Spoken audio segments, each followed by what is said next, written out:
أنا ديما بدرس دكتوراه كيمياء تحليلية، حكم شطرنج، بعزف جيتار.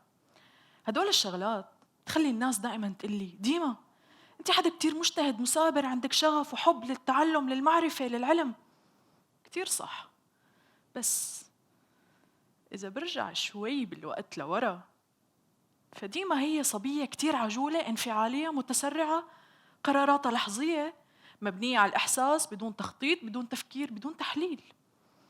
طيري هو اسمي أنا وصغيرة.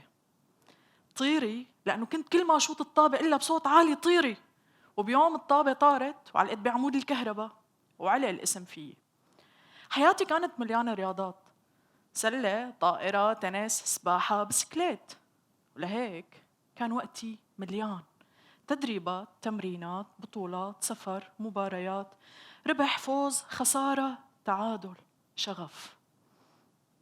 أنا كنت أسمع مثل أي صبية بتلعب كتير رياضة كتير تعليقات، منهم شي يضحكني ومنهم شي يضحكني كتير. إحدى التعليقات بتقلي إجت أما ربحنا وخسرنا.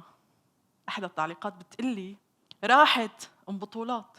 وأكثر شي كان يضحكني وقت كان حدا يقلي دي محمودة مين بده يتزوجك وأنت راكدة مع الطابة؟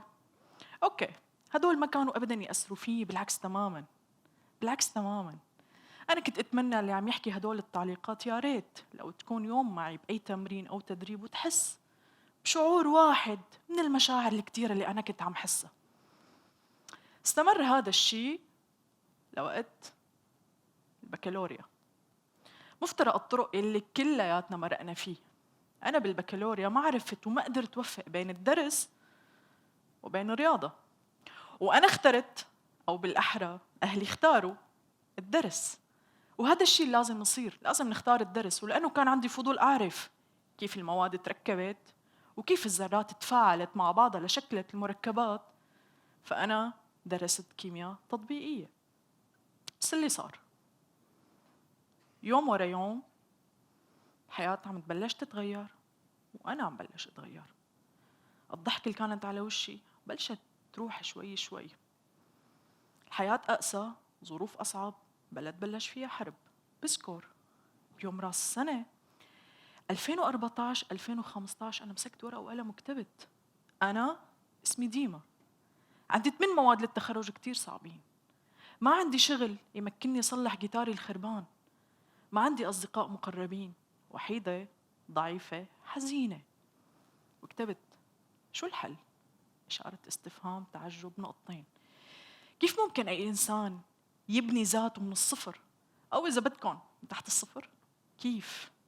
وعرفت أنا بدي أكون أكثر ذكاءً، فنزلت على صالة الشطرنج. وإنك تنزل على صالة شطرنج وأنت فوق ال20 هذا شيء مستغرب. هاي رياضة مثل أي رياضة، بدها تبلش من عمر 5 أو 6 أو 7 سنين أكثر شيء، بس أنا نزلت بعمر 25 سنة. لما نزلت على صالة الشطرنج لقيت شيء تاني.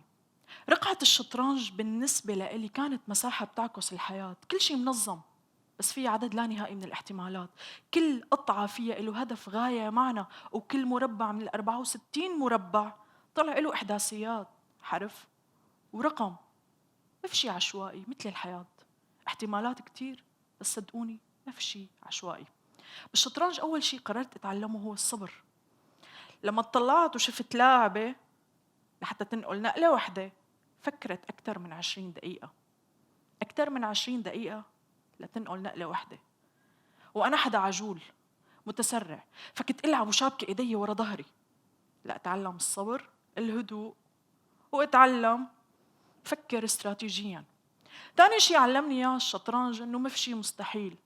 لما أنا شفت بعيني طفل عمره 5 سنوات كان قاعد على 3 كراسي لحتى يشوف الرقعة، هذا الطفل قدر يفوز على شخص بعمر 50 سنة. فما في شيء مستحيل مثل الحياة.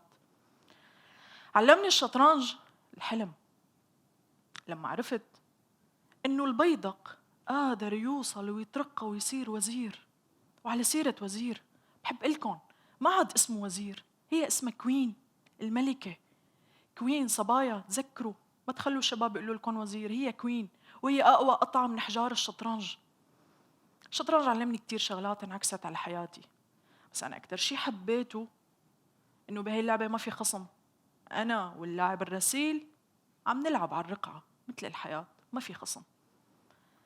بتبلش المباراة أو مثل ما بنسميها الدور الشطرنجي بسلام، بتنتهي بسلام. الشطرنج أثر إيجابياً بحياتي لأني شفت فيه مساحة بتعكس الحياة. البنت الصبية اللي ما كانت عارفة تتخرج امبارح اليوم عم تبلش برحلة جديدة بالدكتوراه. الصبية اللي نزلت بعمر متأخر على الشطرنج اليوم عملت حكم، وبذكر كتير منيح لما قال لي حكم دولي. ورقة امتحانك بالتحكيم محتفظ فيها بأرشيف مكتبتي. حالياً أنا عم حاول بكل شغف بكل حقيقية انقل هي التجربة لكل متدرب لكل متدربة، أطفال يافعين، شباب صبايا، وأكثر شيء لسيدات. أنا بدي أقول أنا لقيت شغفي وتمسكت فيه. أنتي لقيتوا شغفكم؟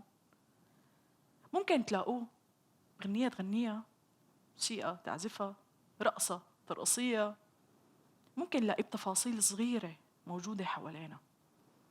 بس أنا بدي أقول للكل دوروا على شغفكم ولاقوه وتمسكوا فيه، لأنه النجاح هو صديق جدا وفي للشغف. شكرا.